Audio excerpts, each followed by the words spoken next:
जय हिंद दोस्तों। देखिए आप लोगों के लिए दोस्तों बहुत ही बड़ी खुशखबरी है कि एसएससी का दोस्तों 12th स्तर पर यानी 12वीं लेवल पर, इंटर लेवल पर कम योग्यता में दोस्तों बहुत ही बढ़िया वैकेंसी निकल के आ गई है, जो कि है दोस्तों एसएससी सीएचएसएल नई वैकेंसी 2024 की हम लोग बात कर रहे हैं। इस वैकेंसी में दोस्तों आपको पता होना चाहिए कि सिलेक्शन होने के बाद किस किस डिपार्टमेंट में मेरा नौकरी होगा। और एक बात, इस बात को आप नोट कर लीजिए दोस्तों कि आपका जो जॉब होगा ना, ये होगा केंद्र सरकार में।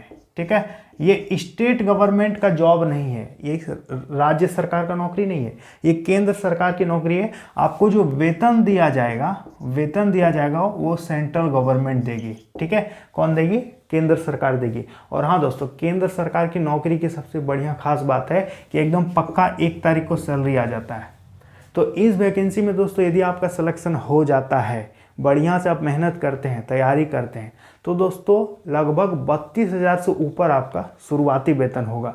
तो इस वैकेंसी के बारे में A to Z हम आपको बताएंगे कि कौन कौन भर सकता है, क्या इसका क्वालिफिकेशन है, साथ ही साथ दोस्तों इस पर क्या क्या सिस्टम है, कैसे क्या होता है नहीं होता है, A to Z आपको हम समझाएंगे। तो वीडियो को ध्यान से देखिएगा। देखिए दोस्तों, सबसे पहले यहाँ पर देख लीजिएगा कि एसएससी सीएचएसएल का मतलब होता है कंबाइंड हायर सेकेंडरी लेवल, जिसको बोलते हैं इंटर स्तरीय भर्ती। ठीक है, ये दोस्तों इंटर लेवल रिक्रूटमेंट 2024।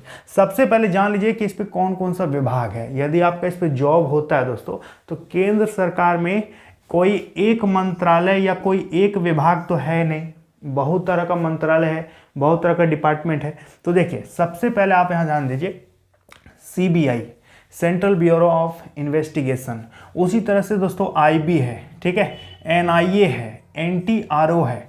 जैसे कि कितना तरह का मिनिस्ट्री है, देखिए मिनिस्ट्री ऑफ डिफेंस, रक्षा मंत्रालय, ministry of external affairs, ministry of custom, इसके बाद ministry of excise and tax department, civil aviation, communication संचार मंत्रालय, टूरिज्म यानी पर्यटन मंत्रालय, इसके बाद टेक्सटाइल आपका जो कपड़ा उद्योग वगैरह होता है उसके बारे में, इसके बाद इलेक्शन कमीशन भारत का चुनाव आयोग, इसके बाद नारकोटिक्स, इसके बाद दोस्तों यहाँ पर इलेक्शन कमीशन 2 बार हम लिख दिए, सॉरी, मिनिस्ट्री ऑफ कल्चर। ठीक है, तो ETC यहाँ तो हम कुछ ही लिखे हैं, यदि लिख देंगे दोस्तों तो पूरा बोर्ड भर जाएगा। कहने का मतलब केंद्र सरकार में जितना मंत्रालय है, जितना भी विभाग है, कहीं भी आपका पोस्टिंग हो जाएगा। और आप क्या बनोगे समझ लो, किसी भी विभाग में आप जाओगे ना तो आप बनोगे JSA junior secretariat assistant, LDC lower division clerk, और दोस्तों आप बनोगे DEO डेटा एंट्री ऑपरेटर। ठीक है, तीनों का काम दोस्तों लगभग बराबर है, लेकिन नाम अलग है, थोड़ा थोड़ा काम में डिफरेंस होता है। ठीक है, तीनों दोस्तों ऑफिस में बैठने वाला नौकरी है। आपके सामने एक सिस्टम रहेगा, कंप्यूटर रहेगा, आपको कंप्यूटर पे काम करना होगा, ऑफिस को संभाल करके रखना होगा। ठीक है, तो यही मेनली काम होता है। तो केंद्र सरकार का जितना भी मिनिस्ट्री या डिपार्टमेंट है, यदि शॉर्ट में हम बोले ना तो एसएससी सीएचएसएल वाला और एसएससी सीजीएल वाला ही चलाता है। ठीक है, तो काफ़ी बढ़िया नौकरी होता है, इसको आप भर दीजिएगा याद करके। देखिए सबसे पहले योग्यता समझ लेते हैं, इस पे इंटर पास होना जरूरी है आपका। और हाँ, आर्ट, साइंस, कॉमर्स सभी विद्यार्थी अप्लाई कर सकते हैं। परसेंटेज का कोई दिक्कत नहीं है कि 60% चाहिए, 68% चाहिए, 80% चाहिए, ऐसा कोई ज़रूरी नहीं होता है। इस पर कितनों भी मार्क्स है ना, आप यहाँ पर अप्लाई कर सकते हैं, कोई दिक्कत वाली बात नहीं है। अब यहाँ पर एज को समझते हैं। देखिए, तो देखिए इस वैकेंसी को यदि आप भरना चाहते हैं तो आपका जो उम्र सीमा है दोस्तों, कम से कम 18 साल हो जाना चाहिए। ठीक है, अधिक से अधिक 27 साल, और रिलैक्सेशन मिलेगा, OBC को 3 साल का छूट मिलेगा। यदि आप SC ST होंगे तो आपको 5 साल का उम्र में छूट देखने को मिल जाएगा। और हाँ दोस्तों, एज कब से काउंट करेगा तो ध्यान से देखिएगा, SSC जो है ना वो 2 बार एज काउंट करती है। जैसे कि पूरा साल को यदि डिवाइड कर देंगे तो 6 महीना का 2 साल होता है। ठीक है, अब ये हो गया लास्ट जून महीना हो गया, और ये हो गया लास्ट दिसंबर। 6 महीना के बाद 6 महीना के हिसाब से यदि तोड़ देंगे तो देखिए यदि इस अंडर में वैकेंसी निकल जाता है, ठीक है, तो आपका 1 जनवरी 2024 से एज काउंट करेगा। और यदि इधर वैकेंसी निकलता है जून के बाद दिसंबर तक, तो 1 अगस्त 2024 से एज काउंट होता है। समझ में आ गया? कोई भी वैकेंसी यही सिस्टम चलता है। तो इधर यदि वैकेंसी आता है तो इस दिन से आपका उम्र काउंट होगा, यानी एसएससी सीएचएसएल का उम्र कब से गिनेगा? इस दिन से गिनेगा। हो सकता है दोस्तों जिस दिन फॉर्म भरने का लास्ट डेट होता है ना, उस दिन से भी कभी कभी काउंट कर लेता है। तो ये कोई बड़ी दिक्कत नहीं है। अप्लाई करने में देखिए कितना फी आपको देना होगा। जनरल, ओबीसी, ईडब्ल्यूएस इनको 100 रुपये पेमेंट करने की ज़रूरत पड़ती है। बाकी एससी, एसटी, महिला, पीएच कैंडिडेट इनका दोस्तों फ्री में फॉर्म फिलअप होता है। इनको फॉर्म भरने में पैसे नहीं लगते हैं। आप समझिए सिलेक्शन का जो प्रक्रिया रहेगा दोस्तों वो क्या होगा। एसएससी जो है ना, जैसे कि हम लोग यूपीएससी में क्या बोलते हैं, पीटी मेंस बोलते हैं कि नहीं, उसी तरह से कहीं होता है सीबीटी 1, सीबीटी 2। उसी तरह से एसएससी जो है अपना पहला एग्ज़ाम को बोलती है टीयर 1, दूसरे एग्ज़ाम को बोलती है टीयर 2, कोई टायर भी बोलता है, कोई दिक्कत नहीं है। तो टीयर 1, टीयर 2, इसके बाद आपका स्किल टेस्ट होगा, फिर आपका डीबी होगा और आपका ज्वाइनिंग हो जाएगा। तो मेनली आपको इस पर 2 एग्ज़ाम देना है और एक आपको स्किल टेस्ट देना होता है, ठीक है। फिर आपका इस पर सिलेक्शन हो जाता है। तो काफ़ी बढ़िया होता है इस पर। अब हम आपको बताते हैं कि ये जो टीयर 1 है दोस्तों, टीयर 1 एग्ज़ाम, इसका सिलेबस क्या रहता है। तो देखिए टीयर 1 जो है पहला आपका इसी से सामना होगा। तो टीयर 1 एग्ज़ाम का पैटर्न और सिलेबस दोनों समझा रहा है। देखिए इस पे 100 क्वेश्चन पूछेगा दोस्तों, और आपको जो एग्ज़ाम होगा वो कंप्यूटर में होगा, ठीक है। सीबीटी एग्ज़ाम होता है, सीबीटी टेस्ट। तो देखिए इस पे प्रत्येक क्वेश्चन 2-2 नंबर का रहता है। तो 100 गुना 2, 200 मार्क्स हो गया। 60 मिनट आपको समय मिलेगा। 0.50 का नेगेटिव मार्किंग रहेगा। समझ में आ गया? अब देखिए इस पे जो है 4 पार्ट में आपका क्वेश्चन रहेगा। पार्ट ए जीके और करंट अफेयर्स मिला के 25 क्वेश्चन देगा, प्रत्येक क्वेश्चन 2-2 नंबर, तो हो गया 50 नंबर।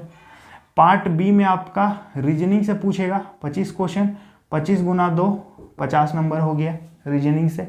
इसके बाद गणित, जिसको बोलती है एसएससी क्वांटिटेटिव एप्टीट्यूड, इससे 25 क्वेश्चन पूछेगा, 25 गुना 2, 50 नंबर। और इंग्लिश से दोस्तों आपका 25 क्वेश्चन पूछेगी, 25 गुना 2, 50 नंबर। तो देखिए तो 100 क्वेश्चन, 200 मार्क्स, 60 मिनट टाइम, 0.50 का नेगेटिव मार्किंग हो गया। ये हो गया दोस्तों टीयर 1 का सिलेबस। जो विद्यार्थी टीयर 1 में पास कर जाएंगे तो 15 गुना या फिर 20 गुना ये एसएससी डिसाइड करेगी कि कितना गुना वैकेंसी को मतलब बुलाना है स्टूडेंट को टीयर 2 के लिए। उतना विद्यार्थियों को दोस्तों यहाँ पर टीयर 2 में बुलाया जाएगा। और टीयर 2 का एग्ज़ाम पैटर्न और सिलेबस देखिए। इस पे क्या होता है, इस पे 2 सेशन होता है, सेशन 1 और ये हो गया सेशन 2, ठीक है। सेशन 1 में 3 सेक्शन रहेगा, ध्यान से समझिएगा, अकबकाइएगा नहीं, ध्यान से सुनिए। सेशन 1 और सेशन 2 इसको छोड़ दीजिए अभी। सेशन 1 में 3 सेक्शन रहेगा, 3 भाग रहेगा, ठीक है। पहला भाग आपका है मैथ और रीजनिंग, एक भाग हो गया, ठीक है। Section 1 math reasoning, 30 question math पूछेगा, 30 क्वेश्चन रीजनिंग पूछेगा। प्रत्येक क्वेश्चन 3-3 नंबर का होगा। तो देखिए तो कितना हो गया, 30-90 और 30-90, 180 नंबर हो गया।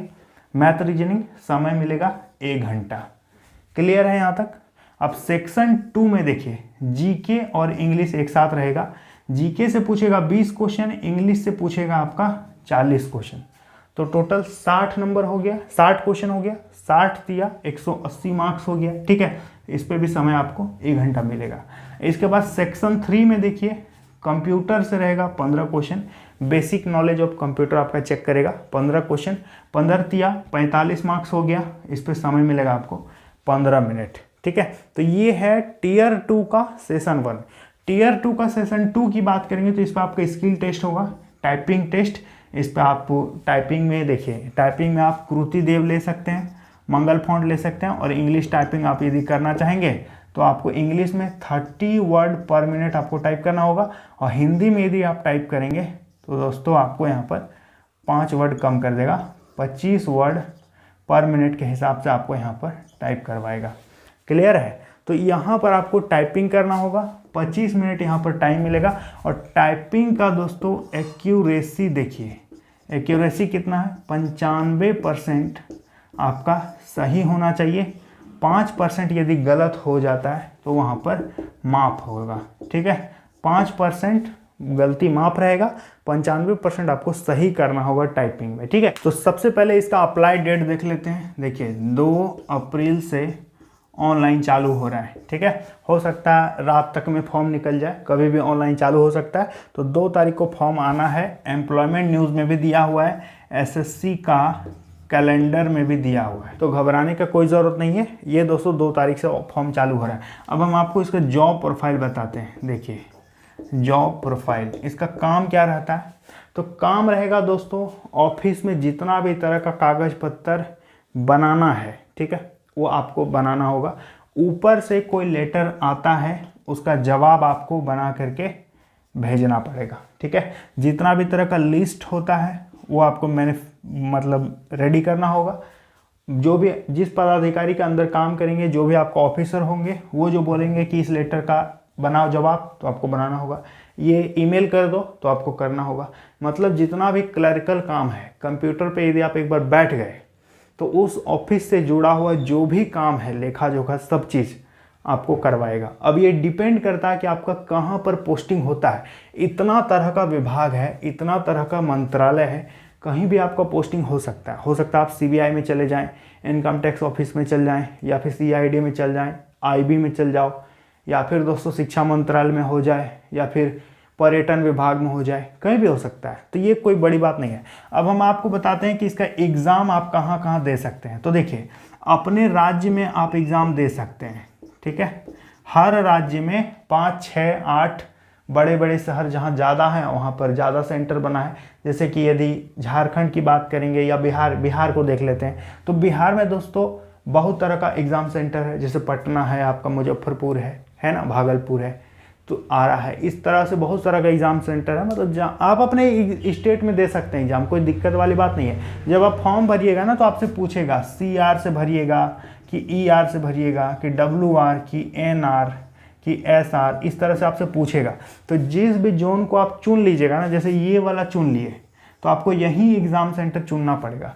ऐसा नहीं कि एक ठो एग्ज़ाम सेंटर यहाँ चुन लेंगे और एक ठो एग्ज़ाम सेंटर यहाँ चुनेंगे, वैसा नहीं होगा। एक ही जोन को आपको चुनने को मौका देगा, ठीक है। तो जहाँ आप एग्ज़ाम सेंटर देना चाहते हैं कोई दिक्कत नहीं है। अब कोई लड़का बिहार का है, मानते हैं कोई लड़का है बिहार का, और वो बोलेगा हम कर्नाटक में एग्ज़ाम देंगे, तो दे सकता है, कोई दिक्कत वाली बात इस पर नहीं है। सिर्फ एग्ज़ाम सेंटर आप चुन सकते हैं। SR चुन लीजिएगा, साउदर्न रीजन में आपका वहाँ पर। KKR कर्नाटका केरला रीजन अलग है, तो KKR आप चुन सकते हैं यहाँ पर, ठीक है। अब बोलिएगा कि हमको एग्ज़ाम देना है दिल्ली में, तो NR आप चुन लीजिएगा एग्ज़ाम सेंटर, ठीक है, नॉर्दर्न रीजन। तो इस प्रकार से आप एग्ज़ाम कहीं भी दे सकते हैं, आपका पोस्टिंग कहीं भी हो सकता है। तो उम्मीद करेंगे दोस्तों आपको बढ़िया से मैंने सब चीज़ समझा दिया है। किसी भी प्रकार की कोई और जानकारी चाहिए तो आप कमेंट बॉक्स में बताइएगा, उस पर हम वीडियो बनाएंगे। तो चलिए दोस्तों, मिलते हैं अगली वीडियो में। धन्यवाद।